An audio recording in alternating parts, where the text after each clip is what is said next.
بسم اللہ الرحمن الرحیم۔ السلام علیکم، ہمارے چینل میں خوش آمدید ناظرین۔ آج آپ کے لیے میں انتہائی خوفناک، سنسنی خیز اور دلچسپ کہانی لے کر آئی ہوں، لیکن کہانی شروع کرنے سے پہلے آپ سے گزارش ہے کہ اگر آپ ہمارے چینل پر نئے ہیں تو ہمارے چینل کو ضرور سبسکرائب کیجیے تاکہ آپ کو ہماری ویڈیوز سب سے پہلے ملیں۔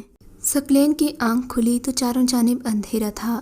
ایسا لگ رہا تھا کہ سر میں لگنے والی چوٹ سے شاید اس کی بینائی چلی گئی ہے، اور پھر اسے اپنی بہن سپنا کا خیال آیا۔ جانے کون لوگ تھے وہ نقاب پوش۔ سپنا اور سکندر چودھری ماجد بیگ کے گاؤں میں رہتے تھے۔ چودھری ماجد بہت رحم دل اور غریب پرور چودھری تھا۔ اس کے گاؤں میں کافی امن و امان تھا۔ چودھری ماجد کا بیٹا کمال بھی بالکل اسی پر گیا تھا۔ گاؤں میں جوان لڑکیاں دن گئے تک کھیلتی رہتی، مگر مجال ہے جو کسی کو آنکھ اٹھانے کا حوصلہ ہو۔ ایک دفعہ ایک نوجوان نے ایسی حرکت کی تھی، جوانی کے جوش میں آ کر ایک لڑکی کا ہاتھ پکڑ لیا۔ کمال نے اسے ایسا پیٹا کہ اب گاؤں کے لوگ کسی لڑکی کی طرف آنکھ اٹھا کر دیکھنے سے پہلے 100 بار سوچتے ہیں۔ ثقلین کی بہن سپنا پورے گاؤں کی جان تھی۔ تمام لڑکیوں میں وہ سب سے ممتاز اور خوبصورت تھی۔ اس کی تمام سہیلیاں اس کے حسن پر رشک کرتی تھیں۔ گاؤں میں امن ہونے کی وجہ سے ہی سپنا بھی اپنی سہیلیوں کے ساتھ دور تک چلی جاتی تھی اور شام گئے گھر لوٹتی، مگر اس دن شام سے پہلے ہی سپنا کی سہیلیاں بھاگتی ہوئی اس کے گھر آ گئیں۔ انہوں نے سپنا کے باپ کو بتایا کہ چند نقاب پوش اسے اٹھا کر اسٹیشن کی طرف لے گئے ہیں۔ ثقلین یہ سنتے ہی آپے سے باہر ہو گیا۔ وہ کچھ کہے سنے بغیر گھر سے نکل گیا۔ اسٹیشن سے تھوڑی دور ہی تھا کہ اسے اپنی بہن کی آواز سنائی دی۔ اس نے دیکھا وہ 4 نقاب پوش تھے جو اسے گھسیٹتے ہوئے دور کھڑی جیپ کے پاس لے جانے کی کوشش کر رہے تھے۔ ایک نے سپنا کے منہ پر ہاتھ رکھا ہوا تھا اور سپنا ان سے خود کو چھڑانے کی کوشش کر رہی تھی۔ یہ دیکھ کر بھائی کا خون کھولنے لگا۔ وہ گاؤں کا دلیر نوجوان تھا اور کئی کشتی کے مقابلے جیت چکا تھا۔ 10-12 نوجوان تو اس کے لیے کچھ بھی نہیں تھے، یہ تو صرف 4 تھے۔ اس حالت میں وہ سینکڑوں بھی ہوتے تو وہ ان کی پرواہ نہ کرتا۔ اپنی بہن کو اس حالت میں دیکھ کر اس کا خون رگوں میں پارے کی طرح دوڑنے لگا۔ اس نے ان 4 کو للکارا اور بجلی کی طرح دوڑتے ہوئے ان کے سروں پر پہنچ گیا۔ سپنا کی آنکھوں میں خوشی کے چراغ جل اٹھے اور وہ نقاب پوش کی ڈھیلی ہوئی گرفت سے خود کو چھڑا کر اپنے بھائی کے سینے میں جا چھپی، مگر اسی اثنا میں پیچھے کھڑے نقاب پوش نے نہ جانے کہاں سے ایک موٹا سا ڈنڈا اٹھایا اور وار کر دیا۔ سپنا چیختی ہی رہ گئی اور پھر نقاب پوش نے دوسرا وار اس کے سر پر کیا تو ثقلین اپنے ہوش و حواس سے بیگانہ ہو گیا۔ اب اسے ہوش آیا تو چاروں طرف اندھیرا محسوس کر رہا تھا۔ اس نے اپنے ہاتھوں سے ادھر ادھر ٹٹولنا شروع کر دیا۔ اس کے ساتھ ہی ایک اور جسم پڑا تھا۔ اچانک اسے یاد آیا کہ اس کی ہینڈ واچ میں لائٹ بھی تھی۔ یہ گھڑی اسے اس کی بہن نے ایک کشتی کا مقابلہ جیتنے پر تحفے میں دی تھی۔ اس کی لائٹ ایک ننھے سے بلب سے نکلتی تھی جس کا بٹن گھڑی کے ایک کونے پر تھا۔ یہ ایک باریک سا بٹن تھا۔ ثقلین نے بٹن دبایا تو روشنی ہوتے ہی اس کا دماغ بھگ سے اڑ گیا۔ وجہ معقول تھی، یہ ایک قبر تھی جس میں وہ زندہ دفن کر دیا گیا تھا۔ ثقلین نے روشنی کا رخ ساتھ پڑے آدمی کی طرف کیا تو وہ بھی کسمسا رہا تھا۔ چند سیکنڈ بعد وہ بھی ہوش میں آ گیا اور حیرت سے ادھر ادھر دیکھنے لگا۔ پھر وہ کچھ کہنا ہی چاہتا تھا کہ ثقلین بولا، تمام باتیں بعد میں ہوں گی، پہلے یہاں سے نکلنے کا سوچو، ورنہ اگر ہم یہاں بند رہے تو کچھ دیر میں آکسیجن ختم ہو جائے گی اور ہم زندہ دفن ہو جائیں گے۔ پھر ثقلین قبر کا معائنہ کرنے لگا۔ قبر کے اوپر سیمنٹ کی سلیں رکھی ہوئی تھیں۔ ثقلین نے سل پر دونوں ہاتھ جمائے اور پاؤں کے ٹیک سے پورے زور کے ساتھ سل کو اوپر اٹھانے کی کوشش کی۔ سل بمشکل 3 انچ ہی اوپر ہو سکی۔ اوپر پڑی مٹی سل کے ہٹنے سے نیچے گری۔ ثقلین نے آنکھیں بند کر لیں اور سائڈ پر ہٹ کر ہانپنے لگا۔ گھٹن آہستہ آہستہ بڑھ رہی تھی۔ اگر یہاں سے زندہ نکلنا چاہتے ہو تو میرے ساتھ مل کر زور لگاؤ، ثقلین نے چیخ کر کہا اور دوبارہ نئے عزم سے سل پر ہاتھ جما دیے۔ مٹی اب بھی نیچے گر رہی تھی جس کی وجہ سے ثقلین نے آنکھیں بند کر رکھی تھیں، اور پھر اجنبی بوڑھا اس کی مدد کرنے لگا۔ دونوں نے زور لگایا تو سل آدھی اوپر اٹھ گئی۔ مٹی ادھر ادھر قبر میں گر رہی تھی۔ ان کے کپڑے، منہ اور جسم مٹی سے بھر چکے تھے۔ دونوں نے آنکھیں اور سانس بند کر رکھی تھیں اور پھر جینے کی جدوجہد میں دونوں نے اپنی پوری طاقت لگا دی۔ سل ایک جھٹکے سے اوپر ہوئی تو مٹی کا آبشار نیچے بہہ نکلا۔ دونوں نے سر نیچے کر لیے۔ ثقلین جانتا تھا کہ اگر وہ اس مٹی میں دفن ہو گیا تو پھر کبھی نہیں نکل پائے گا۔ اس لیے جیسے جیسے مٹی گر رہی تھی وہ اپنے ہاتھوں سے اسے اٹھا کر پاؤں کے زور سے اوپر اٹھ رہا تھا، اور پھر جیسے ٹھنڈی ہواؤں کے جھونکوں نے اس کا استقبال کیا۔ ستاروں کی مدھم روشنی قبرستان میں چاروں طرف پھیلی ہوئی تھی۔ ثقلین کو بوڑھے کا خیال آیا۔ وہ خود بھی اس وقت گھٹنوں سے اوپر مٹی میں دبا ہوا تھا۔ اس نے زور لگا کر خود کو باہر نکالا۔ قبر کے ساتھ ہی قبر کھودنے کے اوزار پڑے تھے۔ اس نے جلدی جلدی باقی قبر پر پڑی مٹی ہٹائی، اور قبر میں گرنے کی وجہ سے مٹی تھوڑی سی رہ گئی تھی جو چند سیکنڈ میں ہٹ گئی۔ اس نے دوسری سیل بھی ہٹا دی اور قبر میں اتر گیا۔ تازہ سانس میں ہوا لینے سے اس کی توانائیاں عروج پر تھیں۔ اس نے ایک جھٹکے سے بوڑھے کو اٹھا لیا اور قبر سے باہر لٹا دیا۔ اس کے بعد وہ خود بھی قبر سے باہر نکل آیا۔ بوڑھے کی نبض اور دل کی دھڑکن بند ہو چکی تھی۔ ثقلین نے آخری کوشش کے طور پر اس کا منہ کھول کر اپنے منہ سے سانس دی، اور پھر اس کے سینے پر مخصوص انداز میں دونوں ہاتھوں سے دباؤ ڈالا۔ یک کے بعد دیگرے یہ عمل کرنے سے اس کی جدوجہد رنگ لائی، اور بوڑھا زور سے کھانستا ہوا ہوش میں آ گیا۔ ثقلین نے سہارا دے کر اسے سیدھا بٹھا دیا۔ بوڑھا کافی دیر لمبی لمبی سانسیں لینے کے بعد بولا، کیا ہم زندہ ہیں؟ ہاں، وہ 2 نہیں 4 تھے، 2 کو میں نے موت کے گھاٹ اتار دیا ہے۔ اور پھر ثقلین نے اسے ساری تفصیل بتائی۔ میں نہیں جانتا وہ چاروں کون تھے۔ میں تو اپنی بہن کو بچانے کے لیے آیا تھا، مگر اسے بچا نہیں سکا۔ نہ جانے میری بہن کہاں ہے؟ اس نے سسکیاں بھرتے ہوئے کہا۔ آنکھوں میں نمی بھر آئی تھی۔ بیٹا، میں تمہارا دکھ سمجھ سکتا ہوں، خدا تمہاری بہن کی حفاظت کرے، بوڑھے نے اسے تسلی دی۔ ثقلین نے اپنے آنسو صاف کیے اور بولا، بڑے صاحب، آپ کو ان لوگوں نے کیوں یہاں پر دفن کیا ہے؟ آپ کی کیا دشمنی تھی ان سے؟ جس طرح تمہاری ان سے کوئی دشمنی نہیں تھی، اسی طرح میری بھی نہیں تھی۔ اور جو شیطان کے پجاری ہوتے ہیں نا، ان کو دشمنی کے لیے وجہ کی ضرورت نہیں ہوتی۔ انسان کی نیکی ہی ان لوگوں کے لیے دشمنی کا سبب بن جاتی ہے، بوڑھے نے مبہم انداز میں کہا تھا۔ آپ کی بات میری سمجھ میں نہیں آئی، ثقلین نے پہلو بدلتے ہوئے کہا۔ بیٹا، جو لوگ تمہیں یہاں دفن کرنے آئے تھے ان پر میری نظر پڑ گئی۔ میں اس قبرستان کا گورکھن ہوں۔ جب مجھے معلوم ہوا کہ وہ لوگ ایک زندہ انسان کو دفن کرنے وہاں آ رہے ہیں تو میں نے انہیں روکا۔ وہ مجھے پیسوں کا لالچ دینے لگے، مگر ایک انسان کی جان بہت انمول ہوتی ہے، اس کی کوئی قیمت نہیں لگا سکتا۔ میں نے انہیں پولیس کی دھمکی دی تو ایک نقاب پوش نے بیلچے سے میرے سر پر وار کیا، پھر مجھے ہوش نہیں رہا، اور آگے کی تمام رویداد تمہیں پتہ ہے۔ ثقلین حیرت سے بوڑھے کی طرف دیکھ رہا تھا۔ اسے یقین نہیں ہو رہا تھا کہ اس نفسا نفسی کے دور میں کوئی اپنی جان پر بھی کھیل سکتا ہے۔ بڑے میاں، آپ نے ان لوگوں کے ساتھ میری بہن کو نہیں دیکھا؟ سپنا کا خیال آتے ہی ثقلین نے بے چینی سے پوچھا۔ نہیں، وہ دونوں تمہیں اٹھا کر قبرستان میں داخل کر رہے تھے۔ ان کی جیپ باہر کھڑی تھی۔ شاید تمہاری بہن کو انہوں نے جیپ میں ہی رکھا ہوا تھا۔ اس کا دل خون کے آنسو رو رہا تھا۔ نہ جانے سپنا کس حال میں ہوگی۔ اسے خود پر بھی غصہ آ رہا تھا کہ اس کے سامنے وہ لوگ اس کی بہن کو اٹھا کر لے گئے، مگر وہ کچھ نہ کر سکا۔ اس نے اپنی حالت پر غور کیا۔ وہ مٹی سے لتھڑا ہوا تھا اور اس وقت اسے بھوک بھی لگ رہی تھی۔ اس کے چہرے کے نقوش کسی جن بھوت کی طرح لگ رہے تھے۔ ثقلین نے اپنا رخ گاؤں کے ایک حوض کی طرف کر لیا۔ فصلوں کو پانی اسی ٹیوب ویل سے دیا جاتا تھا۔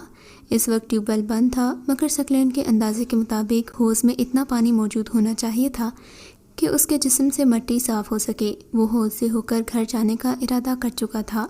شہر سے ذرا ہٹ کر وہ حویلی گاؤں کے چودھری ماجد نے بنوائی تھی، مگر کچھ عرصے سے وہ حویلی ویران پڑی تھی۔ کسی وقت اس حویلی میں چودھری ماجد کے ملازم رہا کرتے تھے، اور خود چودھری ماجد اور اس کے گھر والے شہر میں آتے تو یہاں ٹھہر جاتے۔ کچھ عرصہ پہلے کے ایک خوفناک واقعے کی وجہ سے وہ حویلی بالکل ویران ہو چکی تھی۔ چودھری ماجد کے 2 ملازم خوفناک موت کا شکار ہو چکے تھے۔ ان کی گردنیں پیچھے کی طرف مڑی ہوئی تھیں اور ریڑھ کی ہڈی بھی ٹوٹی ہوئی تھی، جیسے کسی شکنجے کو جکڑ کر توڑا گیا ہو۔ اس حویلی میں کل 4 ملازم تھے، 2 مر چکے تھے اور 2 دہشت زدہ ہو کر بھاگ چکے تھے۔ چودھری ماجد نے ان کا بہت سراغ ڈھونڈا، مگر کوئی سراغ نہ ملا۔ آخر اس نے کسی عامل کو بلایا اور حویلی میں رہنے کے آصف کو بھگانے کی کوشش کی۔ عامل اکیلا حویلی کے اندر گیا، مگر آدھے گھنٹے بعد عامل کی لاش مڑی ہوئی گردن کے ساتھ چودھری ماجد کے پاؤں میں آ گری۔ چودھری ماجد بھی ایسا دہشت زدہ ہوا کہ گاؤں پہنچ کر ہی دم لیا، اور پھر اس کے بعد اس نے اپنے اہل و عیال کو بھی وہاں جانے سے روک دیا۔ ساتھ ہی شہر کے ایک اسٹیٹ ایجنٹ کو اس حویلی کو بیچنے کا ارادہ کیا۔ بابر کا تبادلہ نیا نیا اس شہر میں ہوا تھا۔ وہ ایک الیکٹرانک کمپنی کا سیلز مینیجر تھا۔ اس کی تنخواہ اچھی تھی۔ حال ہی میں اس کی شادی ہوئی تھی اور وہ اپنی بیوی کے ساتھ اس شہر میں آیا تھا۔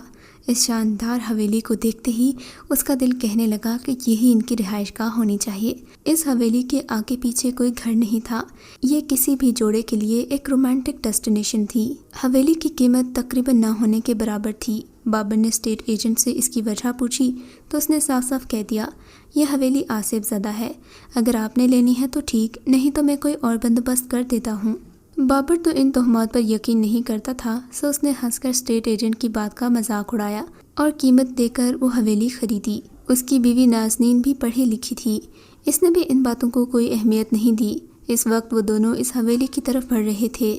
تیسرا آدمی وہ کلی تھا جو اسٹیشن سے ان کا سامان اٹھائے ان کے ساتھ تھا۔ سامان کیا تھا؟ 2 بیگ جس میں اس کے اور اس کے بیوی کے کپڑے تھے، چند ضروری کاغذات۔ حویلی کے گیٹ پر پہنچتے ہی کلی نے دونوں بیگز نیچے زمین پر رکھے اور بولا، صاحب میرے پیسے مجھے دے دیں، میں اندر آپ کے ساتھ نہیں آؤں گا۔ وہ کافی ڈرا ہوا تھا۔ بابر نے اس کے کامتے وجود پر ایک طاہرانہ نگاہ پھیری اور ہنستے ہوئے کہا، بہت توہم پرست ہو تم لوگ، جب تک خدا کی طرف سے کسی کی موت نہیں لکھی ہوتی وہ نہیں مرتا۔ تم یہ لو اپنی مزدوری اور اب جا سکتے ہو۔ بابر نے بٹوے سے چند روپے نکالے اور اسے دے دیے۔ صاحب ایک بات کہوں؟ کلی نے پیسے پکڑ کر بابر سے پوچھا۔ بولو۔ بابر نے جیب سے تالے کی چابیاں نکالتے ہوئے کہا جو اسٹیٹ ایجنٹ نے اسے دی تھیں۔ صاحب آپ اس حویلی میں نہ جاؤ، آپ کی بات ٹھیک ہے کہ تقدیر جیسے لکھی ہوتی ہے ویسا ہی ہوتا ہے، مگر جو لوگ خودکشی کرتے ہیں وہ تقدیر کا لکھا نہیں ہوتا۔ تو تمہارا کیا مطلب ہے ہم خودکشی کر رہے ہیں؟ صاحب جی میں نے جو کہنا تھا کہہ دیا، آگے آپ کی مرضی۔ یہ حویلی موت کا گڑھ ہے اور یہاں آپ، وہ کچھ کہتے کہتے رک گیا تھا۔ بکواس بند کرو، اپنی طرح دوسروں کو بھی جاہل سمجھتے ہو، تم نے اپنی مزدوری لے لی، اب جاؤ یہاں سے۔ بابر سے اب اور برداشت نہیں ہو رہا تھا۔ ڈانٹ سن کر کلی نے وہاں سے جانے میں دیر نہیں لگائی۔ بابر نے حویلی کا گیٹ کھولا مگر اندر نظر پڑتے ہی اسے کافی مایوسی ہوئی۔ اس کے اندازے کے برعکس حویلی میں جا بجا گند پڑا ہوا تھا۔ جنگلی جڑی بوٹیوں نے حویلی کے صحن کو چھپا رکھا تھا۔ حویلی میں شہتوت اور بیری کے پیڑ بھی تھے جو مناسب دیکھ بھال نہ ہونے کی وجہ سے سڑ چکے تھے۔ صحن کے سامنے ہی وہ پرشکوہ عمارت تھی جو ایک اونچے سے چبوترے پر بنائی گئی تھی۔ بابر اور نازنین سیڑھیاں چڑھتے ہوئے چبوترے پر آئے۔ سامنے برآمدہ تھا اور اس کے آگے حویلی کا صدر دروازہ تھا جس پر کوئی تالا نہیں تھا۔ بابر اور نازنین دونوں اندر چلے گئے۔ ایک لمبی راہداری کے اطراف میں دونوں سائڈوں پر کمرے بنے ہوئے تھے جن پر کوئی تالا وغیرہ نہیں تھا۔ انہی میں سے ایک کمرے کا دروازہ اس نے کھولا تو مکڑی کے جالوں نے اس کا استقبال کیا۔ لگتا ہے حویلی کی صفائی کروانا پڑے گی، بابر نے بڑبڑاتے ہوئے کہا اور ہاتھوں سے جالے ہٹانے لگا۔ سفر کی تھکان بہت تھی اور اندر کے ماحول نے اس کو چڑچڑا سا کر دیا تھا۔ اس کمرے میں ایک ڈبل بیڈ تھا جس کے سرہانے ایک لیمپ پڑا ہوا تھا، جبکہ سائیڈ میں کپڑوں کی الماری پڑی تھی۔ دیوار پر 2 عدد پینٹنگز آویزاں تھیں مگر سب مکڑی کے جالوں سے اٹا ہوا تھا۔ بابر کو ہاتھوں سے مکڑی کے جالے اتارتے دیکھ کر نازنین ہنس پڑی۔ ٹھہرو تم بیٹھو، میں ابھی صفائی کر دیتی ہوں، نازنین نے ہنستے ہوئے کہا اور کمرے سے باہر چلی گئی۔ تھوڑی دیر بعد وہ واپس آئی تو اس کے ہاتھوں میں ایک لمبی سی چھڑی تھی۔ اس چھڑی پر اس نے اپنا دوپٹہ باندھ رکھا تھا۔ اس نے جالے اتارنا شروع کر دیے اور بابر ایک سائڈ پر کھڑا اسے پیار بھری نظروں سے دیکھنے لگا۔ تقریباً 15-20 منٹ میں کمرہ بیٹھنے کے قابل ہو چکا تھا۔ نازنین نے دوپٹہ چھڑی کے سر سے اتارا اور اٹیچ باتھ روم میں چلی گئی، جبکہ بابر تھکن اتارنے کے لیے بٹ پر دراز ہو گیا۔ شام کا دھندلکا پھیل چکا تھا اور اب رات اپنے پر پھیلا رہی تھی۔ حویلی اس وقت سناٹے میں ڈوب چکی تھی۔ حویلی کے ارد گرد آبادی ذرا دور تھی۔ 2-1 گھر حویلی کے ساتھ تھے مگر دن کے وقت بھی اس حویلی کے پاس کوئی نہیں پھٹکتا تھا۔ یہی وجہ تھی کہ حویلی میں بسنے والے حشرات الارض کے علاوہ باہر کی آواز نہیں آ رہی تھی اور اندر شاور سے گرنے والے پانی کی وجہ سے خاموشی میں خلل پڑ رہا تھا۔ بابر کو بھی غسل کی طلب ہو رہی تھی مگر وہ سوچ رہا تھا نازنین فارغ ہو لے تو وہ اندر جائے۔ اچانک ہی اسے نازنین کی چیخ سنائی دی۔ فوراً سے پہلے وہ بیڈ سے اترا اور باتھ روم کی طرف بڑھا مگر اس کی چیخیں بڑھتی جا رہی تھیں۔ بابر پر تو جیسے جنون سا طاری ہو گیا۔ نازنین کی چیخیں سن کر اس نے ہاتھ سے دروازے پر دیوانہ وار ضربیں لگانا شروع کر دیں۔ تھوڑی ہی دیر میں باتھ روم کا دروازہ ٹوٹ کر اندر جا گرا۔ بابر جلدی سے اندر داخل ہوا، مگر اندر کا دہشتناک منظر دیکھ کر اس کی آنکھیں پھیل گئیں۔ اس کی بیوی ایک کونے میں سکڑی بیٹھی تھی، اس کے جسم کا گوشت جگہ جگہ سے جل چکا تھا اور دھواں اٹھ رہا تھا، جبکہ شاور سے پانی کی جگہ تیزاب نکل رہا تھا۔ حیرت انگیز طور پر وہ تیزاب نیچے گرنے کی بجائے دور کونے میں بیٹھی نازنین کے جسم پر پڑ رہا تھا، جس کی وجہ سے وہ چیخے جا رہی تھی۔ بابر نے آگے بڑھ کر شاور بند کرنا چاہا تو ایک خوفناک چہرہ اس کے سامنے ظاہر ہوا۔ اسے دیکھ کر تو جیسے اس کے اوزان بھی خطا ہو گئے۔ اس نے محسوس کیا کہ اس کی بھی شلوار پر پانی پڑ رہا ہے۔ اس نے بھاگنا چاہا، مگر زمین نے جیسے اس کے پاؤں پکڑ لیے۔ کافی جدوجہد کے بعد بھی وہ اس جگہ سے 1 انچ بھی نہ ہل سکا۔ پھر نازنین کی چیخوں میں بابر کی چیخیں بھی شامل ہو گئیں۔ مانو چھت پر کپڑے پھیلانے آئی تو واہیات گانے کے بول اس کے کانوں میں پڑ گئے۔ بے اختیار اس کی نظریں راشد کے گھر کی جانب اٹھ گئیں۔ راشد سامنے والے گھر میں رہتا تھا، کافی دنوں سے مانو کو تنگ کر رہا تھا۔ مانو گھر سے نکلتی تو وہ اس کا راستہ روک لیتا، وہ ایک سائڈ سے ہو کر نکلتی تو یہ پان والے دانت نکالے ایک سائڈ پر کھڑا ہو جاتا۔ وہ فکر چست کرتا رہ جاتا اور مانو جلدی جلدی گھر میں داخل ہو جاتی۔ مانو تو تھی بھی بہت خوبصورت، نکلتا ہوا قد، غضب ڈھاتی اٹھان، ستواں ناک، گلاب کی پتیوں جیسے ہونٹ، گورا رنگ اور چہرے پر قیامت ڈھاتی اس کی بڑی بڑی آنکھیں۔ کئی لڑکے اسے دیکھ کر آہیں بھرتے تھے۔ مانو کی ماں نہیں تھی اور وہ گھر میں اپنے باپ اور 1 سال کے بھانجے کے ساتھ رہتی تھی۔ اس کی بہن کی شادی کے بعد ہی وہ کینسر میں مبتلا ہو گئی تھی اور پھر ایک بیٹے کو جنم دے کر وہ ہمیشہ کے لیے اس دنیا سے رخصت ہو گئی۔ تب سے ہی مانو کا بھانجا ان کے گھر میں رہتا تھا۔ مانو کا باپ ایک اسکول ماسٹر تھا اور اس کی تنخواہ سے مکان کا کرایہ بھی ادا ہو رہا تھا۔ گھر کا خرچہ بھی بہتر طریقے سے چل رہا تھا۔ بھانجے کو سلانے کے بعد اس نے کپڑے دھوئے اور اب گیلے کپڑے چھت پر پھیلانے کے لیے وہ اوپر آئی تھی۔ راشد اسے ندیدے پن سے دیکھ رہا تھا۔ مانو نے اپنا دھیان اس کی طرف سے ہٹایا، دوپٹہ درست کیا اور اپنے کام میں لگ گئی۔ اس کے گھر کے عقب میں چند گز کے فاصلے پر چودھری ماجد کی حویلی تھی، جس کے کمرے کی کھڑکیاں اس طرف کھلتی تھیں، مگر مانو نے اب تک یہ کھڑکیاں کھلی ہوئی نہیں دیکھی تھیں۔ وہ چودھری ماجد کے بارے میں اتنا کچھ نہیں جانتی تھی، بہرحال پھر بھی اسے حویلی سے اتنا ڈر نہیں لگتا تھا۔ اس نے غیر ارادی طور پر ایک نظر راشد کے گھر کی طرف ڈالی اور اب وہ چھت پر نہیں تھا۔ مانو نے خدا کا شکر ادا کیا۔ جب تک راشد چھت پر ہوتا اس کی نظریں اسے چبھتی رہتی تھیں۔ اچانک کھڑکی کے پرد زوردار طریقے سے کھلے تو مانو نے مڑ کر حویلی کی طرف دیکھا۔ راشد نہ جانے کب حویلی میں گھسا تھا اور بالائی منزل پر بنے کمرے کی کھڑکی سے اسے ہوس بھری نگاہوں سے دیکھ رہا تھا۔ وہ اسے انتہائی بے شرمی سے آنکھ مار رہا تھا۔ مانو نے خالی ٹوکری اٹھائی اور جانے کے لیے مڑنے ہی والی تھی کہ راشد کے پیچھے ایک بھیانک چہرہ نمودار ہوا۔ لمبے لمبے بالوں سے بھرا ہوا بازو راشد کی گردن کے گرد حائل ہوا اور وہ کھڑکی کے پیچھے موجود اندھیرے میں گم ہو گیا۔ دن دہاڑے اتنا بھیانک منظر دیکھ کر مانو کے جسم میں لرزش پیدا ہو گئی۔ وہ سب کچھ چھوڑ چھاڑ کر نیچے بھاگی۔ چھت سے نیچے آ کر اسے کافی سکون محسوس ہوا۔ جب باپ بچوں کو پڑھا کر گھر آیا تو مانو اس سے لپٹ گئی۔ کیا ہوا ہے بیٹی، تم اتنی خوفزدہ کیوں ہو؟ اس نے پیار سے اسے تھبکتے ہوئے پوچھا۔ بابا اب میں چھت پر نہیں جاؤں گی، کوئی کام ہوا تو آپ میرے ساتھ چلنا، مانو نے کانپتی ہوئی آواز میں کہا۔ مگر بیٹا ہوا کیا ہے؟ تجھے تو تیز بخار بھی ہے، عزیر احمد نے تشویش بھرے لہجے میں کہا۔ اس نے مانو کی ساری بات سنی تو وہ ڈاکٹر کو بلانے گھر سے نکل گیا۔ تھوڑی دیر بعد دروازے پر دستک ہوئی۔ دروازہ بند نہ ہونے کی وجہ سے خود ہی کھل گیا۔ اس نے دروازے کی جانب دیکھا تو سامنے ایک آدمی کھڑا تھا۔ مانو نے اپنا دوپٹہ درست کیا اور اٹھ کر دروازہ بند کیا۔ تھوڑا سا دروازہ کھول کر وہ بولی، آپ کون ہیں اور کس سے ملنا ہے؟ جی میں چودھری ماجد بیگ کا ملازم ہوں اور گاؤں سے ان کا پیغام لے کر آیا ہوں، اجنبی نے اونچی آواز میں کہا۔ اتنے میں عزیر احمد ڈاکٹر کو لے کر آ گیا تھا۔ کیا پیغام لائے ہو انور؟ عزیر احمد نے ملازم کی بات دور سے ہی سن لی تھی۔ ماسٹر صاحب، چھوٹے چودھری صاحب نے پیغام دیا ہے کہ اس مہینے کے اختتام پر گھر خالی کر دیں۔ انور نے انکشاف کیا۔ مگر کیوں؟ ہم تو ہر ماہ کا کرایہ وقت پر دے رہے ہیں۔ عزیر احمد نے پریشانی سے کہا۔ کرائے کی بات نہیں ہے، آپ کو تو معلوم ہے کہ صاحب کی حویلی آصف زدہ ہو چکی ہے اور چودھری صاحب کا بیٹا کمال شہر پڑھنے آ رہا ہے، اسے یہاں رہنے کے لیے گھر چاہیے۔ یہ ان کا اپنا گھر ہے، جب چاہیں خالی کروا لیں۔ مگر ہم 1 مہینے میں کہاں بندوبست کریں گے؟ یہاں تو کرائے پر گھر ملنا بھی مشکل ہے۔ میں یہ سب نہیں جانتا، مجھے جو کہنا تھا کہہ دیا، رب رکھا، انور نے کہا اور چلتا بنا۔ عزیر احمد ڈاکٹر کو لیے پریشان سا کھڑا گھر آ گیا۔ کیا کہا ہے ان لوگوں نے؟ چودھری کمال نے انور سے پوچھا، جو کہ ابھی ابھی گاؤں سے پہنچا تھا۔ ماسٹر صاحب پریشان ہو گئے تھے، مگر میں نے بھی کہہ دیا کہ چودھری صاحب کا اپنا گھر ہے، جب چاہیں خالی کروائیں، انور نے چمچٹ گیری کے انداز میں کہا تھا۔ اور ہاں چھوٹے سرکار، اس ماسٹر کے گھر میں نے ایک ایسی چیز دیکھی ہے کہ اگر آپ دیکھ لیں تو سال پہلے والی سپنا کو بھول جائیں۔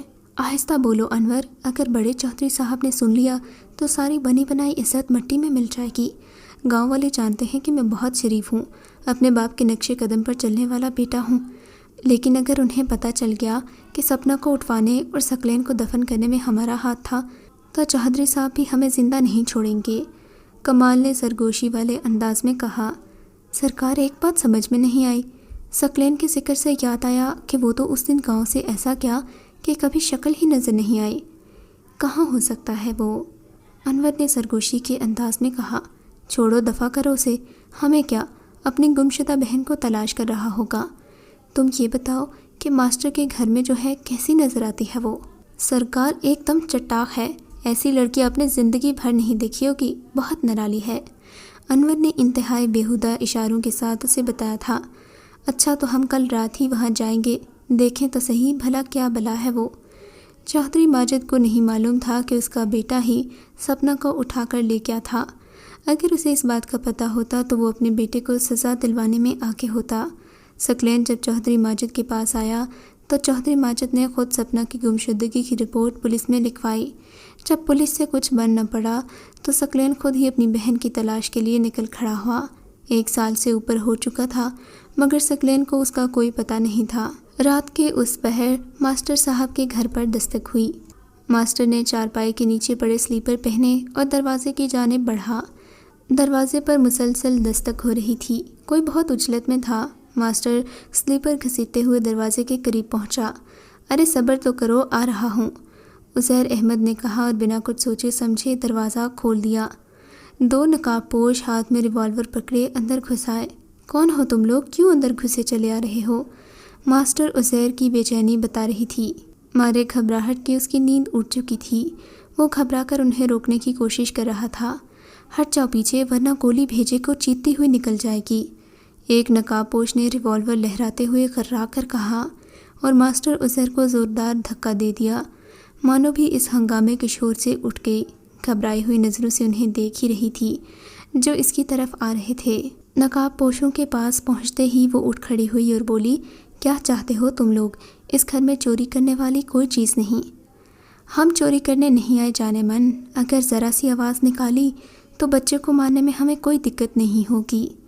ایک نقاب پوش نے ریوالور کا رخ اس کے بھانجے کی طرف کر دیا جو ابھی تک رو رہا تھا۔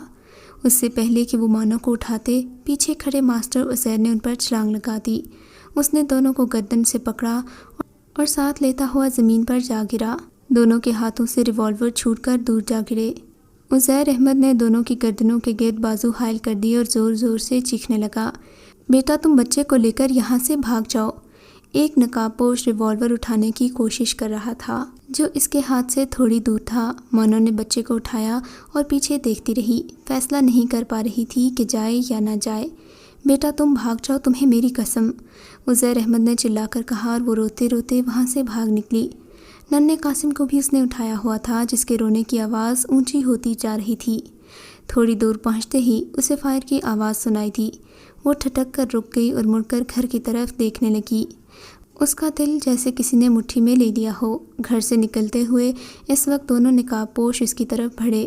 اس نے فیصلہ کرنے میں دیر نہیں لگائی، جتر منہ اٹھا بھاگ پڑی۔ بھاگتے بھاگتے چودھری کی آصف زدہ حویلی کے سامنے پہنچ گئی۔ مانو کو نہیں معلوم تھا کہ حویلی کے اندر بھیانک موت ہے، مگر اس وقت اس نے موت کو ترجیح دی۔ اپنے بھتیجے کو اٹھائے ہوئے وہ حویلی میں داخل ہو گئی۔ یہ ساری کارروائی دیکھ کر دور سے آتے ایک موٹر سائیکل سوار نے اپنی موٹر سائیکل کا رخ اسی طرف کر دیا۔ دونوں نقاب پوش دروازے پر آ چکے تھے۔ کیا کرے سرکار، میں تو کہتا ہوں واپس چلیں، ایک نقاب پوش بولا۔ نہیں انور، لڑکی کے شباب نے مجھے دیوانہ کر دیا ہے، میں اس کے بغیر نہیں جاؤں گا۔ دوسرے نقاب پوش نے کہا، جو کہ چودھری کمال تھا۔ اسی وقت موٹر سائیکل کی لائٹ ان کی آنکھوں پر پڑی۔ بھاگو، چھوٹے سرکار اس لڑکی سے صبح نمٹ لیں گے، اگر زندہ ہوئی تو، انور نے کہا اور بھاگنے میں پہل کی۔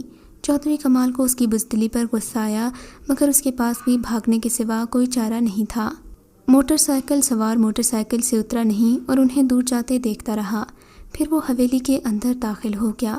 حویلی کی سیڑھیاں چڑھتے وہ راہداری میں آ گیا تھا، مانو ایک دروازے سے جھانک رہی تھی۔ نوجوان کو دیکھتے ہی اس نے دروازہ بند کر لیا۔ دروازہ کھولو لڑکی، میں تمہارا دشمن نہیں ہوں، نوجوان نے دروازے پر ہلکی سی دستک دیتے ہوئے کہا۔ تھوڑی دیر انتظار کرنے کے بعد وہ پھر گویا ہوا، اگر تمہیں مجھ سے کوئی ڈر لگ رہا ہے تو میں چلا جاتا ہوں۔ میں نے تمہیں بھاگتے دیکھا تو تمہاری مدد کے لیے آ گیا، مگر لگتا ہے تمہیں میری مدد کی ضرورت نہیں، میں اب جا رہا ہوں۔ اتنا کہہ کر نوجوان واپس مڑنے لگا تو دروازہ کھلنے کی آواز سے رک گیا۔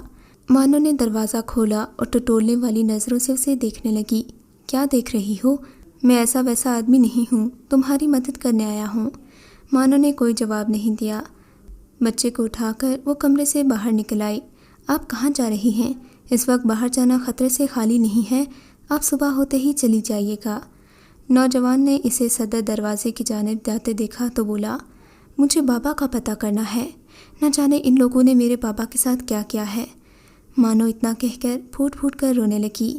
اس وقت ایک زوردار دھماکے سے حویلی کا صدر دروازہ بند ہو گیا۔ مانو نے رونا بند کر دیا اور ڈری سہمی ایک طرف دیکھنے لگی۔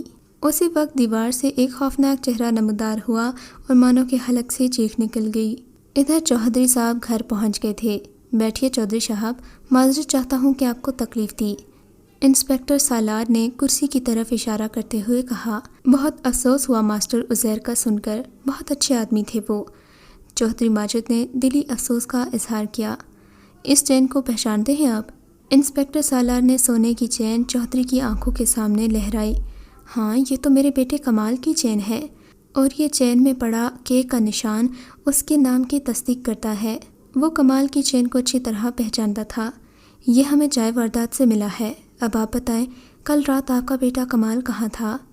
انسپکٹر سالار نے ٹھہر ٹھہر کر کہا۔ انسپکٹر، تمہارا مطلب ہے کہ ماسٹر عزیر کو میرے بیٹے نے قتل کیا ہے؟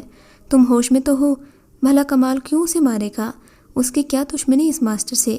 اور ویسے بھی میرا بیٹا ایسا کام کرنے کا سوچ بھی نہیں سکتا، چودھری ماجد بپھر کر بولا تھا۔ ریلیکس چودھری صاحب، آپ کا بیٹا جیسا بھی ہو، مگر ثبوت اس کے خلاف گواہی دے رہے ہیں۔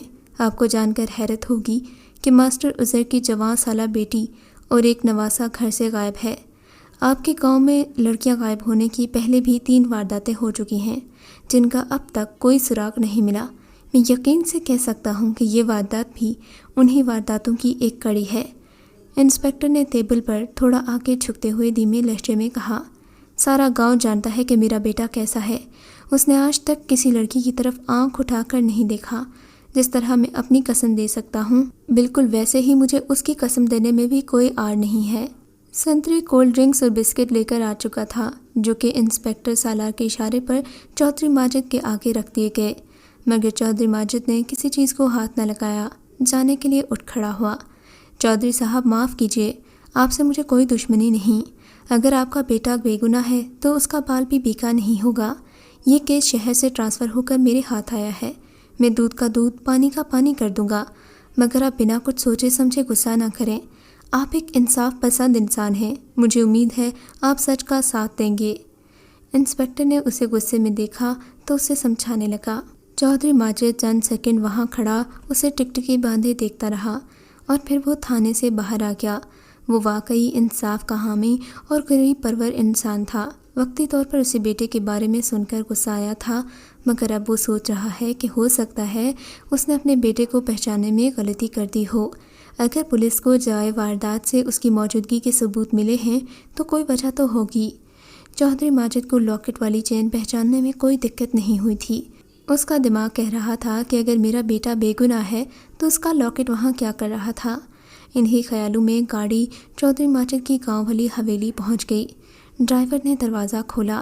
چودھری ماجد سب سے پہلے اپنے بیٹے کمال سے مل کر اس رپورٹ کی تصدیق کرنا چاہتا تھا، اسی لیے وہ اپنے بیٹے کے کمرے کی طرف بڑھا۔ ابھی وہ دروازے پر دستک دینے ہی والا تھا کہ اسے اندر سے سرگوشیوں کی آواز سنائی دی۔ اس نے دروازے کے ساتھ کان لگا دیے۔ کمال کی آواز اس کی سماعتوں سے ٹکرائی۔ نہیں، میرا باپ کبھی نہیں مانے گا کہ یہ کام میں نے کیا ہے۔ پتہ نہیں وہ چین کیسے میرے گلے سے گر گئی۔ دوسری آواز ابھری، سرکار وہ انسپکٹر بہت ایماندار ہے، ورنہ لے دے کر یہ معاملہ نمٹ سکتا تھا۔ اب تو ایک ہی راستہ ہے کہ آپ اپنے گاؤں والوں کو اپنی حمایت میں کر لیں، ورنہ برے وقتوں میں آپ نے ان پر جو احسان کیے ہیں وہ ضرور آپ کا ساتھ دیں گے۔ یہ انور کی آواز تھی۔ اب کچھ سننے کی ضرورت نہیں رہی۔ چودھری ماجد نے دروازہ کھولا تو وہ کھلتا ہی چلا گیا۔ چودھری ماجد کو دیکھ کر دونوں ٹھٹک گئے، حیرانگی سے اسے دیکھنے لگے۔ میں نے تمہاری ساری باتیں سن لی ہیں۔ مجھے نہیں معلوم تھا کہ میں ایک سانپ پال رہا ہوں جو وقت آنے پر مجھے ہی ٹانک مارے گا۔ میں ابھی تمہیں پولیس کے حوالے کروں گا۔ مانو نے اپنی زندگی میں دوسری بار وہ چہرہ دیکھا تھا۔ اتنا بھیانک چہرہ دیکھ کر مانو خوف سے چلا رہی تھی۔ بڑی بڑی سرخ آنکھیں جن میں کالی پتلیوں کا نشان بھی نہیں تھا، ناک اندر کو دھسی ہوئی، چہرہ ایک سائیڈ سے کھال بالکل ہٹی ہوئی، جبڑے کی ہڈیاں نظر آ رہی تھیں۔ سب سے زیادہ دہشت ناک اور لمبے لمبے بال اس کے چہرے کے آگے جھول رہے تھے۔ سارے جسم پر ریچھ کی طرح بال اگے ہوئے تھے جو اس کی دہشت میں اضافہ کر رہے تھے۔ وہ بلا مانو کی طرف بڑھ رہی تھی۔ بچہ اس کی باہوں میں بے ہوش ہو کر جھول رہا تھا۔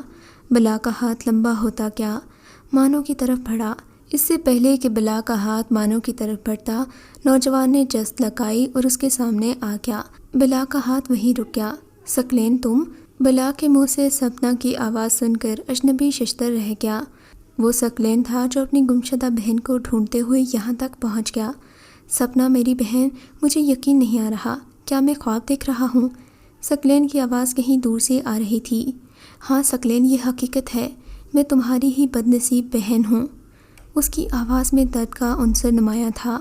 ثقلین آگے بڑھا اور اس بلا سے لپٹ گیا۔ وہ رو رہا تھا۔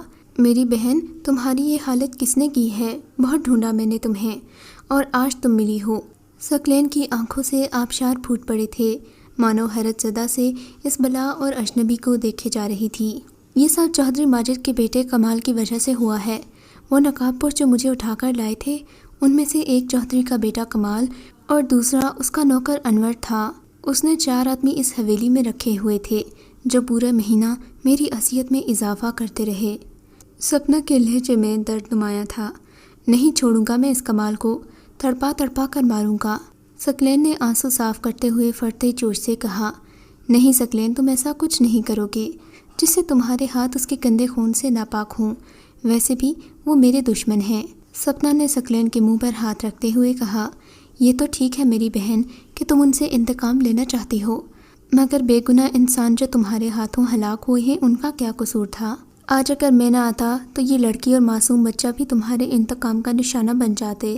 میں کبھی سوچ بھی نہیں سکتا تھا کہ میری بولی بھالی بہن ایسی درندگی پر اتر آئے گی۔ ثقلین کی نظر سہمی ہوئی دور کھڑی مانو پر پڑی۔ وہ جذباتی ہوتے ہوئے بولا، لگتا ہے میرے بھائی کو اس لڑکی سے کچھ زیادہ ہی لگاؤ ہو گیا ہے۔ تم بے شک ٹھیک کہہ رہے ہو، مگر میری جگہ تم ہوتے اور جو ظلم مجھ پر ہوئے تم پر ہوتے تو میرے بھائی میں دیکھتی کہ تمہارا بھولا پن کیسے دیوانگی میں بدلتا ہے۔ اس نے اپنے اندر کا زہر اگل دیا تھا۔ دیکھو ادھر۔ سپنا نے اپنی انگلی کا اشارہ سامنے کمرے کی طرف کیا تو دروازہ کھل گیا۔ ثقلین نے پلٹ کر دیکھا تو اس کا خون کھولنے لگا۔ اس کی بہن بیڈ پر پڑی باندھی ہوئی تھی، منہ پر کپڑا بندھا ہونے کی وجہ سے کھٹی کھٹی آواز میں چیخ رہی تھی۔ کمرے میں 3 آدمی تھے، ایک انور اور دوسرا کمال۔ تیسرے شخص کو وہ نہیں جانتا تھا۔ پھر ان لوگوں نے جو وحشت ناک کھیل کھیلا اسے دیکھ کر ثقلین نے اپنا چہرہ چھپا لیا۔ ابھی تو کچھ بھی نہیں ہے ثقلین، اس کے بعد جو ظلم انہوں نے میرے ساتھ کیے تم دیکھو تو کانوں کو ہاتھ لگاؤ گے۔ مسلسل 1 ماہ تک یہ لوگ میرے ساتھ یہی سلوک کرتے رہے۔ ایک بار میں نے کمال کے منہ پر تھوک دیا تو اس نے میرا وہ سلوک کیا کہ میری روح تک جسم کو چھوڑ گئی۔ ادھر دیکھو، سپنا نے آخری جملہ تہمکانہ لہجے میں کہا تھا۔ ثقلین نے پھر رخ پھیر کر کمرے کی طرف دیکھنا شروع کر دیا۔ کمال نے ایک لمبی سی بوتل اٹھائی ہوئی تھی اور غصے سے کہہ رہا تھا، حرامزادی تو نے مجھ پر تھوکا، تیری تو میں ایسی حالت کروں گا کہ تو بھکاریوں سے بھی بدتر لگے گی۔ اور پھر کمال نے جو کیا وہ ثقلین کے وہم و گمان میں بھی نہیں تھا۔ کمال نے بوتل کا ڈھکن کھولا، اس میں تیزاب تھا۔ وہ بوتل اس نے رسیوں سے بندھی ہوئی سپنا کے معصوم چہرے پر انڈیل دی۔ ثقلین یہ دیکھ کر رہ نہیں سکا۔ وہ بھاگتا ہوا کمرے میں داخل ہوا۔ اس سے پہلے کہ وہ کمال کو پکڑتا وہاں کچھ نہیں تھا۔ کیوں میرے بھائی، کیا اب بھی تم مجھے ہی مورد الزام ٹھہراؤ گے؟ سپنا کی آواز پر وہ پلٹا تھا۔ تمہارا بھائی ٹھیک کہہ رہا تھا، تمہارے ساتھ جو ہوا وہ واقعی بہت بڑا ظلم ہے، مگر اس کی سزا تم ہم بے گناہوں کو کیوں دے رہی ہو؟ خاموش کھڑی مانو یہ سب تماشا دیکھ چکی تھی۔ شاید تم دونوں کی بات ٹھیک ہے، میں ہی غلط ہوں، لیکن میں خود ایسی نہیں بنی، تقدیر نے مجھے بنانے پر مجبور کر دیا۔ جب میں اپنے دشمن سے انتقام نہیں لے سکی تو میرے انتقام نے مجھے دیوانہ بنا دیا۔ بدلے کی آگ نے مجھ سے سوچنے سمجھنے کی صلاحیت چھین لی اور پھر میں روح سے بدروح بن گئی۔ سپنا اپنے جرائم کا اعتراف کر رہی تھی۔ مگر تم تو ایک روح ہو، جب بھی چاہو حویلی سے نکل کر کمال سے بدلہ لے سکتی ہو۔ تم پر ایسی کون سی بندش تھی جو تم اپنا انتقام دوسروں پر مسلط کرنے لگی؟ ثقلین بھی جیسے بحث پر اتر آیا تھا۔ کیا بندش تھی مجھے؟ سپنا نے زہر آلود لہجے میں دیکھا۔ ادھر دیکھو۔ سپنا نے اب کی بار انگلی کا رخ حویلی کے صدر دروازے کی طرف دیکھا تو وہ کھلتا چلا گیا۔ باہر کا ماحول کافی بدلا ہوا تھا۔ تمام درخت ہرے بھرے اور صحن بھی صاف ستھرا تھا۔ ایک شخص جو اپنی حالت سے کوئی عامل لگتا تھا حویلی کی دیواروں میں کیلیں ٹھونک رہا تھا۔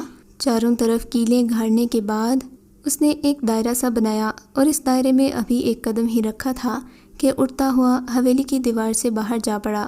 پھر ثقلین کو سپنا نظر آئی جو گیٹ کی طرف بڑھ رہی تھی، مگر ایک فاصلے پر جا کر اسے ایک جھٹکا سا لگا اور آگ کی ایک لپیٹ اس کے وجود میں سرایت کر گئی۔ وہ چیختی ہوئی پیچھے ہٹ گئی۔ اس نے یہ عمل کافی دفعہ کیا مگر ہر بار ناکامی ہوتی۔ آہستہ آہستہ وہ منظر ہوا میں تحلیل ہو گیا۔ اب ثقلین کو واقعی اجڑی ہوئی حویلی نظر آ رہی تھی جو یہاں آ کر اسے نظر آئی تھی۔ اب بتاؤ، انتقام کے ہاتھوں مجبور ایک روح کو قید کر دیا جائے تو وہ بدروح نہ بنے تو کیا کرے؟ چند ماہ پہلے اس قید میں نے بہت اذیت کاٹی۔ میرا بس نہیں چلتا تھا کہ میں کمال کی گردن توڑ دیتی۔ پھر میں نے قسم کھائی کہ جو بھی اس حویلی میں داخل ہوگا اسے میں زندہ نہیں چھوڑوں گی، اور جب میں کسی کو مارتی ہوں تو میری روح میں بھڑکتے انتقام کے شعلے کچھ دیر کے لیے سرد ہو جاتے ہیں۔ کسی کو مار کر مجھے سکون ملتا ہے، اور وہ دن دور نہیں جب کمال خود آئے گا، میری روح میں بھڑکتی آگ ہمیشہ کے لیے ٹھنڈی ہو جائے گی۔ سپنا نے بات مکمل کر کے ثقلین کی طرف دیکھا۔ بہت غلط کیا ہے تم نے، خدا تمہیں معاف فرمائے۔ وعدہ کرو کہ آج کے بعد کسی بے گناہ کو نہیں مارو گی۔ مجھے لگتا ہے میری منزل مجھے آج مل جائے گی، سپنا نے مبہم انداز میں کہا اور حویلی کے گیٹ کی طرف دیکھنے لگی۔ مانو کیا تم میری مدد کرو گی؟ تم چاہو گی کہ میری روح کو سکون ملے؟ سپنا نے مانو کی طرف دیکھتے ہوئے کہا۔ جی کیوں نہیں، مانو نے گھبرا کر کہا۔ تمہارے باپ کے قتل کا کیس پولیس کو پتہ چل گیا ہے اور اب پولیس کمال اور انوار کے پیچھے ہے۔ وہ حویلی کی طرف بڑھ رہے ہیں مگر حویلی کی دہشت انہیں شاید اندر آنے سے روک دے۔ کیا تم انہیں یہاں لا سکتی ہو؟ سپنا نے التجائیہ انداز میں کہا۔ میں اپنے باپ کے قاتلوں کو سزا دلانے کے لیے کچھ بھی کر سکتی ہوں، مانو نے فیصلہ کن انداز میں کہا۔ تو پھر جاؤ، کسی بھی طرح انہیں یہاں لاؤ، سپنا نے ایک ایک لفظ چبا چبا کر کہا۔ مانو کمرے کی طرف بڑھی تو ثقلین بھی ساتھ ہو لیا۔ تم یہی ٹھہرو ثقلین، اگر ان لوگوں نے تمہیں میرے ساتھ دیکھ لیا تو وہ ادھر نہیں آئیں گے، مانو نے ایک خیال کے آتے ہی کہا۔ میں اپنی موٹر سائیکل اندر لانے کے لیے جا رہا ہوں، موٹر سائیکل دیکھ کر بھی وہ واپس جا سکتے ہیں۔ مانو نے اسباتی انداز میں سر ہلایا اور دونوں حویلی کے گیٹ کی طرف بڑھ گئے۔ کمال کی جیپ شہر کی جانب روان دوا تھی۔ وہ کوئی فیصلہ نہیں کر پا رہا تھا کہ کیا کرے اور کہاں جائے، اسی لیے اس نے بنا سوچے سمجھے سب کچھ تقدیر پر چھوڑ دیا۔ جیپ اب کچی سڑک سے اتر کر پکی سڑک پر چڑھ گئی تھی۔ پیچھے سے آتی پولیس کی گاڑی کے سائرن لمحہ بلمحہ قریب آتے جا رہے تھے۔ انوار نے ریوالور نکالا اور نشانہ باندھا۔ جب اسے یقین ہو گیا کہ پولیس والے اس کی کوریج رینج میں ہیں تو اس نے فائر کر دیا۔ گولی انسپکٹر سالات کے ساتھ بیٹھے اے ایس پی کی کھوپڑی میں سوراخ کر گئی۔ اب پولیس کی طرف سے جوابی فائرنگ شروع ہو گئی تھی۔ پولیس کی ایک گولی کمال کی گاڑی کا ٹائر برسٹ کر چکی تھی۔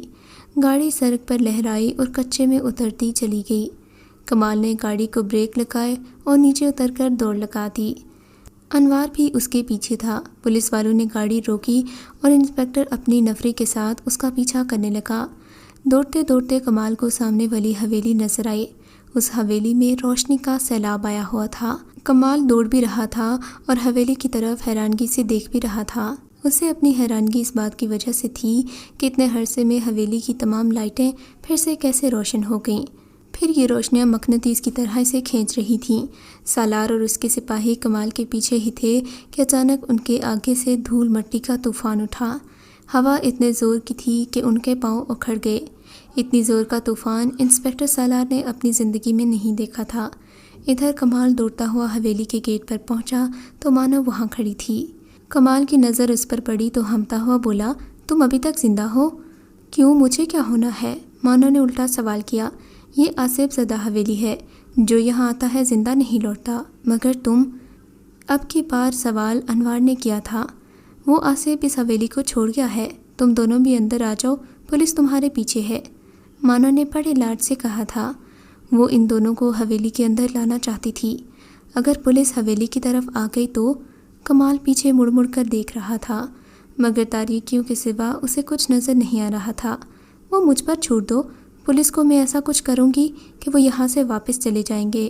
اب اندر آ جاؤ، میں بیڈ روم میں تمہارا انتظار کر رہی ہوں، مانو نے کہا اور گیٹ سے اندر چلی گئی۔ کیا کہتے ہو انوار، اب بھی تم ڈر رہے ہو؟ کمال نے انوار سے پوچھا تو وہ فوراً بولا، نہیں سرکار، حویلی کی روشنیاں دیکھ کر ہی مجھے پتہ چل گیا تھا کہ یہ حویلی اب آصف زدہ نہیں رہی، اور اب تو ماسٹر کی لونڈیا بھی آپ پر مہربان ہے۔ ایسے وقت میں ہمیں موقع سے فائدہ اٹھانا چاہیے، اور میرا حصہ یاد سے رکھ لینا، انوار نے اپنے ہونٹوں پر زبان پھیرتے ہوئے کہا، اور کمال شیطانی ہنسی ہنستے ہوئے حویلی میں داخل ہو گیا۔ بیڈ روم تک پہنچتے پہنچتے اس کا تمام خوف رفو چکر ہو گیا تھا۔ خوف کی جگہ شیطانی سوچوں نے لے لی تھی۔ راہداری کا پہلا دروازہ کھلا ہوا تھا اور مانو اندر بیڈ پر لیٹی ہوئی تھی، اسے پیار بھری نظروں سے دیکھ رہی تھی۔ آخری بار کمال یہاں سپنا کے ساتھ آیا تھا، اور پھر اس نے تمام خیالات کو جھٹک کر کمرے میں قدم رکھ دیا۔ انوار کو اس نے باہر رکنے کا اشارہ کیا تھا۔ کمال جو ہی اس کی جانب بڑھا، اسے ایسے لگا جیسے اس کی پیٹھ میں گرم گرم لوہا اتر گیا ہو۔ وہ جو جذبات میں اپنی آنکھیں بند کرنے ہی والا تھا، ایک جھٹکے سے آنکھیں کھلیں، مگر وہاں مانو کی جگہ ایک بھیانک چہرہ تھا۔ کمال نے اپنے آپ کو چھڑانے کی کوشش کی تو اسے محسوس ہوا کہ اس کی زبان کسی آہنی شکنجے میں جکڑی جا چکی ہے۔ پھر حلق سے نکلتی اس کی زبان سپنا کے بھیانک دانتوں میں دبی نظر آئی، جبکہ سپنا کے بھیانک پنجے اس کے کمر کا گوشت نوچ چکے تھے۔ کمال چاہنے کے باوجود بھی حلق سے آواز نہیں نکال سکا۔ درد کی شدت سے اس کے حواس جواب دے چکے تھے۔ وہ ہوش سے بیگانہ ہو گیا۔ جلن کا احساس ہوتے ہی اسے ہوش آنا شروع ہو گئے۔ پوری طرح آنکھیں کھولنے کے بعد اس نے دیکھا کہ وہ خوفناک بلا ہاتھ میں تیزاب کی بوتل پکڑے قطرہ قطرہ اس کے پاؤں پر گرا رہی ہے۔ پاؤں کا گوشت ابل رہا تھا، جبکہ پنجے کی ہڈیاں آہستہ آہستہ ظاہر ہو رہی تھیں۔ کمال کے حلق سے ایک آواز نکلی۔ سپنا قطرہ قطرہ کر کے تیزاب گرا رہی تھی، آہستہ آہستہ اس کے جسم کے اوپر والے حصے کی جانب بڑھی۔ کمال نے اٹھنے کی کوشش کی، مگر اسے ایسے محسوس ہوا جیسے کسی نے اسے رسیوں میں جکڑ دیا ہو۔ کمال کی روح جب جسم سے پرواز کر گئی تو اسے اذیت سے چھٹکارا مل گیا، مگر سپنا نے اسی پر اکتفا نہیں کیا، بلکہ اس نے تیزاب سے اس کا سارا گوشت جلا دیا۔ اب کمال کا ڈھانچہ وہاں پڑا تھا اور کمرے میں دھواں اور گوشت کی سڑسڑاہٹ تھی۔ پھر اس نے دروازے کی طرف دیکھا تو دروازہ کھلتا چلا گیا۔ انوار باہر بیٹھا کمال کا انتظار کر رہا تھا۔ کمرے سے دھواں نکلتا دیکھ کر اسے گڑبڑ کا احساس ہوا۔ ریوالور نکال دیا اور ناک منہ پر ہاتھ رکھ کر کمرے میں داخل ہوا۔ اندر کا منظر دیکھ کر اس کی آنکھیں کانوں تک جا پہنچی۔ خوف سے وہ تھر تھر کانپ رہا تھا۔ سپنا اس کے سامنے کھڑی تھی اور اس کے ہاتھ میں تیزاب کی بوتل تھی۔ پاؤں میں کمال کا ڈھانچہ پڑا تھا جس کا گوشت اب جل چکا تھا۔ انوار نے ہمت کر کے ریوالور پر گرفت مضبوط کی اور پلٹ کر ریوالور کی ساری گولیاں سپنا کے جسم میں جھونک دیں، مگر سپنا اپنی جگہ سے ٹس سے مس نہ ہوئی۔ سپنا پر کوئی اثر نہ ہوتے دیکھ کر انوار حیرت زدہ رہ گیا۔ اس نے ریوالور پھینکا اور دروازے کی جانب بڑھنے لگا۔ سیلنگ فین اپنی فل رفتار سے چل پڑا۔ اب سپنا نے انوار کی طرف دیکھا تو وہ آہستہ آہستہ اوپر اٹھنے لگا۔ انوار نے بہت ہاتھ پاؤں مارے، مگر موت کے شکنجے نے اسے پوری طرح اپنی گرفت میں لے رکھا تھا۔ پھر اوپر اٹھتا ہوا انوار اس کی گرفت میں آ چکا تھا۔ اس کی گردن دھڑ سے الگ ہو گئی اور کٹا ہوا دھڑ کسی شہتیر کی طرح زمین پر آ گرا۔ سپنا کے حلق سے ایک زوردار قہقہ بلند ہوا جو حویلی کے در و دیوار کو ہلاتا چلا گیا۔ رات ختم ہو گئی اور دن کا سورج طلوع ہو گیا، مانو اپنے بھانجے کے ساتھ وہیں موجود تھی۔ صبح ہو گئی اور انسپکٹر سالار اور اس کے سپاہی بھی وہاں پہنچ چکے تھے۔ کمال کے ڈھانچے اور انوار کی سڑی کٹی لاش دیکھ کر انسپکٹر سالار نے چند سوالات کیے۔ ثقلین نے اب تمام حالات انسپکٹر سالار کے گوش گزار کر دیے۔ انسپکٹر کو مانا پڑا کہ یہ سب ایک روح کا انتقام ہے، کیونکہ جس طوفان نے انہیں اٹھا کر حویلی سے دور پھینک دیا تھا وہ کوئی قدرتی طوفان نہیں تھا۔ انسپکٹر سالار نے سارے واقعات چودھری صاحب کے گوش گزار کر دیے، جسے سن کر چودھری ماجد نے اپنا سر پیٹ لیا۔ انسپکٹر، برے کا انجام برا ہی ہوتا ہے۔ حویلی کی جگہ کھودی گئی جس کی نشاندہی ثقلین نے کی تھی۔ سپنا نے کہا تھا کہ جب تک اس کی لاش کو مذہبی طریقے کے مطابق دفن نہیں کیا جائے گا اس کی روح بھٹکتی رہے گی اور عالم برزخ میں نہیں جائے گی۔ پھر تھوڑی سی کھدائی کے بعد سپنا کی لاش ڈھانچے کی صورت میں برآمد ہو گئی، جسے دیکھ کر ثقلین کے آنسو چھلک پڑے۔ سپنا کے ڈھانچے کو مذہبی رسومات کے تحت دفن کیا گیا۔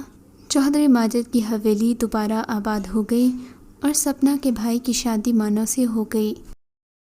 اگر آپ کو یہ کہانی اچھی لگی ہے تو اس ویڈیو کو لائک کیجیے اور اس طرح کی مزید ویڈیوز دیکھنے کے لیے ہمارے چینل کو سبسکرائب کیجیے۔ اور ہاں، اگر آپ کی کسی دوست، رشتہ دار یا بہن کے ساتھ خدا نہ کرے ایسا کوئی واقعہ پیش آیا ہے تو ہمیں کامنٹ سیکشن میں اس کے بارے میں ضرور بتائیے۔